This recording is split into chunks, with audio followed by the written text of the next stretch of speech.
Welcome to the weekly Metals, Money, and Markets update for the week ending Friday, May 13th, 2016, hosted by Mickey Fulp, the Mercenary Geologist, and for miningclips.com, I'm Eric Bertsch. Hi, Mickey.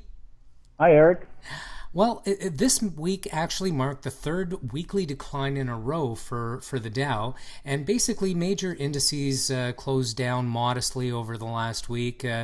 Also, some of the metals that we're tracking showed a little bit of weakness week over week.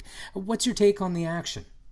Well, there's lots of red on the board this week. Very few things up significantly, but that said, very few things down significantly. It was not a particularly good week for the metals. All the precious metals were down from 1 to almost 3%. The real movement over the week was copper. And what we found with copper is down 3.5% over the week. And since February, it's been in this range-bound mode from about $2.10 to $2.30. Do the math, that's about a 10% range, but very much range-bound. Here's my concern. I think we mentioned this last week. The copper market remains in severe backwardation. For instance, the July contract is at minus 4 cents. Even the May contract, which will settle a week from today, is minus 4%. So the short term does not look good for copper. Right. And moving on to energy, this week we saw some continued strength in oil and even a little bump on uranium as well. Yeah, so oil made a nice recovery. It's spent most of the week above the $46 range, closed at 46.33, up almost 4% over the month. Uranium was up a quarter, so that's not really of significance. But the fact that oil is starting to move upward, gasoline demand in the U.S., I think we mentioned last week, very high. So it looks like the end may be in sight for at least the real bottom of the oil market. I saw something from one of the analysts I track saying they expect the oil business production, supply demand, I guess I should say, to be imbalanced by the end of the year. I find that encouraging. And certainly I've heard similar reports that folks are not as concerned about a growing supply glut of oil as they were a few weeks ago. And I guess that's reflective in the price here.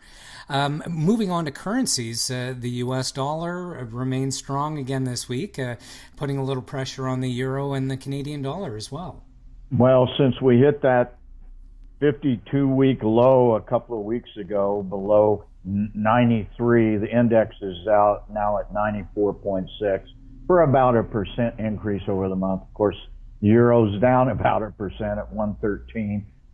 Here's what's changed over the last week. The loonie was basically flat over the week despite the rise in WTI, up almost 4%. Loonie was steady at 77 cents and change. Not sure why that was, because we've been seeing this very strong correlation of the loonie and WTI. May have something to do with all the production that's come off in the oil sands. Right, and good news up there, though. We have seen some operations start to move to get back to work here. So things are moving forward in Fort McMurray, thank God. Yes. Moving on to markets, the major indices this week were essentially flat again. As I mentioned at the beginning of the show, Dow saw yet a third week in decline here. But basically, we seem to be in a consolidation phase right now. What's your take on that? Well, I would agree with that. All the major indices, New York, Dow, S&P 500, NASDAQ, down a little bit over the week, very much in consolidation mode. The only market that we are tracking in our weekly show that was up was the Toronto Venture Exchange, finished at 676, up a little bit more than a percent over the month. Once again, consolidation mode. And I think that's good because we've talked before about how that market was on an exponential rise, and now finally it's starting to pause, and it's been a couple of months since it's taken a pause. So I think this is good. It's been consolidating, and volumes have been pretty low this week. So consolidating on low volumes, and I think that's good. And the venture exchange continues to show us some companies that are not only continuing to finance, but M&A activity is starting to pick up as well.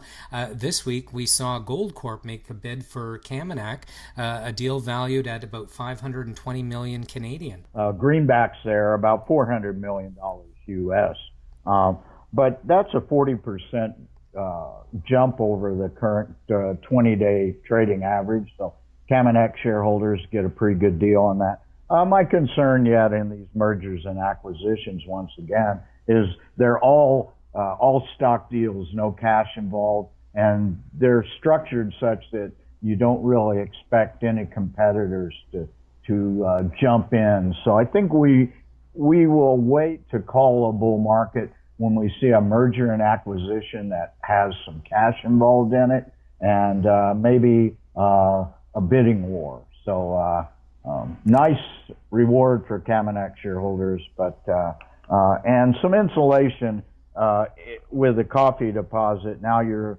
be a shareholder of Goldcorp. I am not particularly fond of the coffee deposit.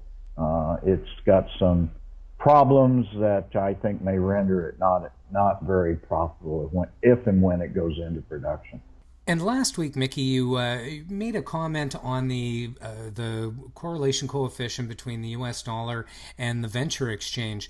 Can you elaborate on that for our listeners?